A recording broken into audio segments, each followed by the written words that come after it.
Welcome back, guys. Today we are going to replace the starter gear on this 2004 sabercat 700.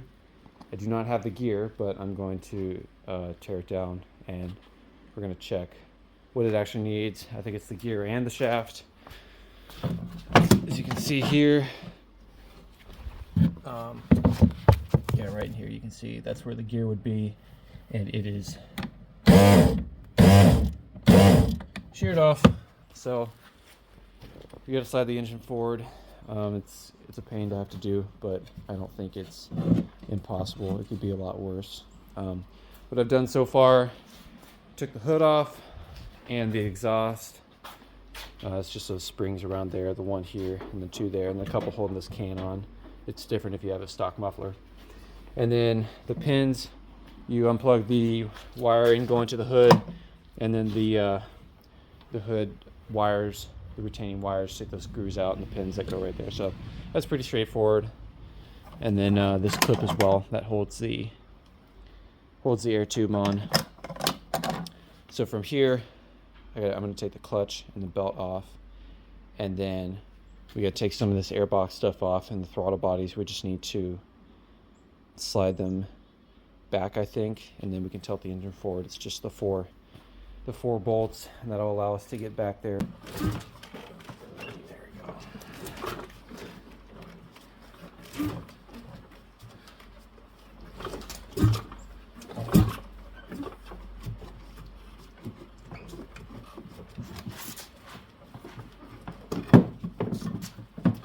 We'll leave that there. Check out this right there. All right, I think you need a 13, 12-point socket if you can get it, and then we put that on.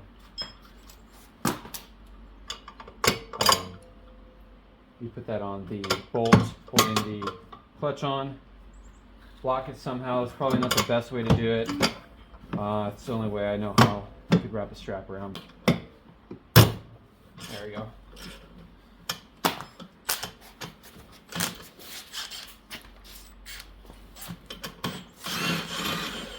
So that's your bolt. Looks like this. Don't forget that ring right there.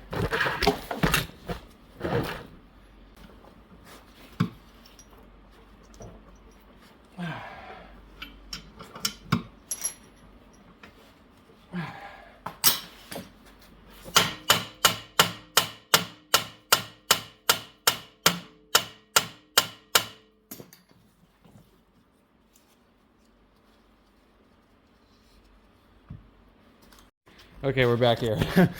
What I did is I used a ratchet strap and hooked it up to a solid point there versus sticking the bar in like I had before. At some point, if it comes off easy, then it's okay to use these as far as I know, but if it's not wanting to go, I would not rely on this because you're going to end up breaking something.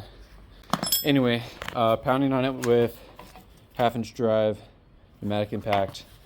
That combined with turning it as far as I can with the breakover bar, I think what really did it is giving it a few really hard whacks with this hammer. That's what actually busted off the crankshaft.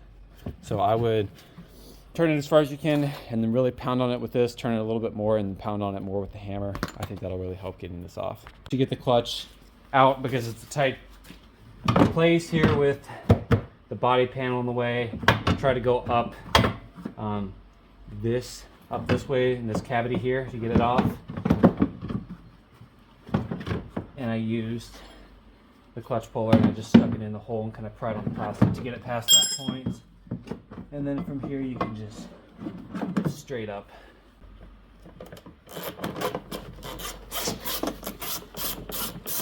So that comes off. Lose that, already lost it. And this whole thing just pops up like that. And I think I'm going to, I'm going to disconnect the wire going to the ECU. Right there. And then unravel this here. And then do this thing here. I can just get this whole thing out of the way. Just like that. So that's out. Yeah. Yes, just like that. Okay. So that's out. Got one side. Get this out. This side. Bam. All right, and here's the final part of the video. I got to it. What I had to do was take that plate off, which is just these the screws all around there. It's I think they're 1/2 inch and 10 mil, a couple 10 mils. And then the 3 motor mount bolts out, get those out, and then you gotta get that one tensioner, or that that one tensioner that is over on this side, so you can pull the whole engine forward. And I did my best to not have to take those out.